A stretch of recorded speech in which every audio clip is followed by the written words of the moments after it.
tamaşaçılar. Salam Bakını izləyirsiniz, bilirsiniz ki, Ermənistan son günlər mövqelərimizi atəşə məruz qoyur, hörmətli tamaşaçılar. Ermənistan bir tərəfdə sülh deyir, bir tərəfdən hər gün mövqelərimiz atəşə məruz qalır. Hal-hazırda canlı bağlantıda bizimlə birlikdə millət vəkili Azər Allahverənovdur. Azər mənim sabahınız xeyir olsun, xoş gördük sizi. Salam, hər vaxtınız xeyir. Azər, mən biraz əvvəl bəhs etdik, Ermənistan dəfələrlə mövqelərimizi atəşə tutur. Hətta dünən də, ondan əvvəlki gündə mövqelərimiz atəşə məruz qalıb. Ermənistan bir tərəfdə sülhə hazıram deyir, digər tərəfdənsə bax belə təxribatlara əl atır. Ermənistanı heç cür başa düşmək olmur. Hazırıq deyirlər, amma nəyə hazırdılar hələ də anlamaq olmur. Təbii ki, sizin şərhiniz vacibdir. Bunu necə şərh eləyərdiniz? Buyurun, söz sizdədir. Çox maraqlı sual verdiniz ki, yəni hazırıq, amma nəyə hazırıq kimi sualına düşünürəm ki, Ermənistan özü də hələm dəqiq cavab verə bilmir. Məsələ bundadır ki, yəni məntiq onu tələb eləyir ki, yəni ən azından Ermənistan bu sülh, Azərbaycan sülh çağırışları ilə bağlı olan məsələlərə bir növ adekvat reaksiya vermiş olsun. Ən azından düzdür, ortada bir 17 bənddən ibarət bir çərçivə sənədi var. Və bu çərçivə sənədinin hər bir bəndi ilə də bağlı artıq razılıq var.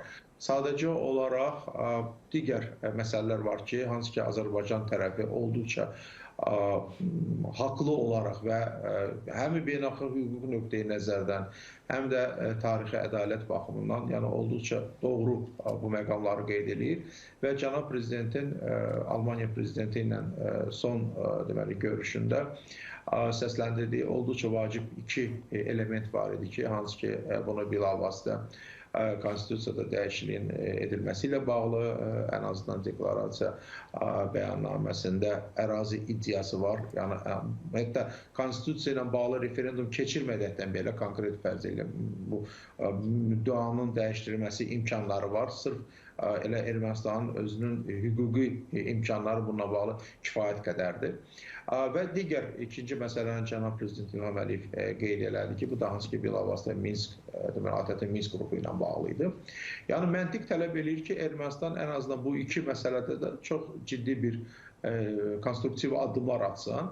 Amma realda biz nəyi görürük? Hər dəfə Ermənistanın siyasi elitasında təmsil olunan insanlar bu və ya digər formada ATƏT Minsk qrupunun bir növ reinkarnasiyası deyək, reinkarnasiyası ilə bağlı hansısa bir fikirlər səsləndirməyə çalışırlar və hətta beynəlxalq ictimaiyyətdə belə bir təəssürat yaratmağa cəhd edirlər ki, yəni sanki münaqişə var. Yəni nəticə etibarilə ATƏT-in Minsk qrupu nə üçün yaranmışdı? Yəni münaqişə var idi deyə yaranmışdı.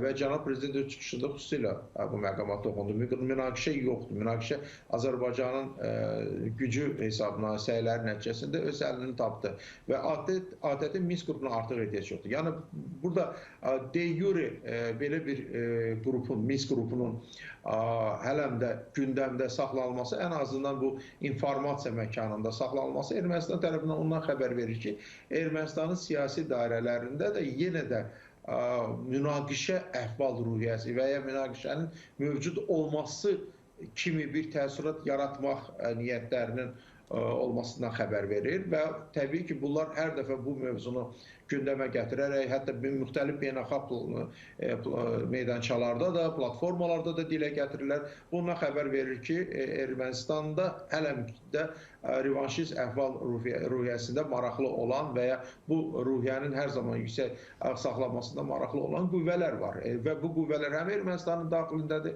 həm də Ermənistanın xaricində olan qüvvələrdir. İndi Avropa Birliyinin Ermənistan münasibətləri barədə biz danışırıq və Avropa Birliyinin də bu prosesdə heç də Ermənistanın maraqlarına, erməni xalqının maraqlarına cavab verən bir siyasətin yürütmədiyinin biz şahidi oluruq. Və bu deməkdir ki, Avropa Birliyinin kulvarlarında, bu istər Avropa Parlamenti olsun, bu istər ATƏT olsun, istərsə də ki, Avropa Birliyinin əsas açar dövlətlərindən biri Fransa olsun və Fransanın prezidenti olsun. Bunlar çalışırlar ki, müxtəlif yollarla münaqişənin sanki mövcudluğu barədə müəyyən bir təəssürat yaratsınlar və bunun üzərindən Ermənistana siyasi təzyiqlər etmiş olsunlar. Təbii ki, bu siyasi təzyiqlərin də bir neçə məqsədi var. bu siyasi təzyiqlərin birinci məqsədi odur ki, Ermənistan üzərindən Cənubi Qafqaz bölgəsinə daxil olmaq, Cənubi Qafqaz bölgəsi üzərindən gedən bir çox deməli layihələrə, ən azından Ermənistanın iştirak edəcəyi layihələrə bir növ hegemonluq etmiş olsunlar. Yəni ən azından misal üçün heç uzağa getməyək. Fransa çox vəclə çalışırdı ki, bu kommunikasiyalar açılan zaman, xüsusilə də Zəngəzur dəhlizi ətrafında gedən mövzularda belə bir fikir də yürüdülür ki, kənar xarici qüvvələr tərəfindən nəzarətin, yəni təhlükəsinin təmin olunması xarici qüvvələrə bir növ həvalə edilsin və bu da ondan xəbər verir ki, Fransa çalışır ki, elə kommunikasiyadan əldə edəcəyi gəlir Ermənistana çatacaq gəlirə mahiyyət etibarilə nəzarət etmiş olsun. Və ya digər bir proses, Rusiyanın bölgədən çıxarılması. Yəni bəlli məsələdir, Ermənistanda Rusiyanın dayaqları çox güclüdür. Müxtəlif strukturlarda, müxtəlif sahələrdə biz bu gücü görürük və Avropa Birliyi və zamanında da deməli Joe Biden administrasiyası indi bir qədər siyasət dəyişmiş olsa da belə, amma hələlik ki Amerika Birləşmiş Ştatlarında da müəyyən güclər var ki, onlar bu niyyətlərlə əl çəkməyiblər. Onlar çalışırlar Ermənistana maksimum siyasi dəstək göstərməklə, hətta müəyyən mənada o gərgin fon yaratmaqla, eyni zamanda Ermənistanda olan və kifayət qədər nüfuzu yüksək olan və müxtəlif sahələrdə təzyiq rıçaqlarına malik olan Rusiyanı bölgədən, yəni Ermənistandan çıxartmaqla bölgədən uzaq tutmuş olsunlar. Yəni burada çox şaxəli və çox gedişli bir kombinasiya qurulmaqdadır və bu sadaladıqların heç biri nə Ermənistan xalqının maraqlarına cavab verir, nə Ermənistanın dövlət maraqlarına cavab verir, nə də ki, bölgədə sülh və təhlükəsizliyin təmin olunmasına xidmət edir. Azərbaycan bugün bu prosesin qarantı kimi çıxış eləyir, sülh və təhlükəsizliyin təmin olunması baxımından, amma düşünürəm ki, olduqca vacib məsələdir ki, kənar qüvvələr, hansılar ki, bu prosesə müdaxilə etmək istəyirlər, onlar öz niyyətlərindən əl çəksinlər. Çünki əks halda sülh və təhlükəsizliyin təmin olunması bir tərəfli qaydada Azərbaycan tərəfindən reallaşa bilən bir prosesdir və bununla da bağlı yeri gəlmişkən beynəlxalq hüquq Azərbaycan tərəfindədir. Aydındır. Təşəkkür edirəm Azər müəllim. Minnətdaram. Çox sağ olun. Şərhiniz üçün millət vəkili Azər Allahverənov idi. Canlı bağlantıda bizimlə birlikdə. Hörmətli tamaşaçılar,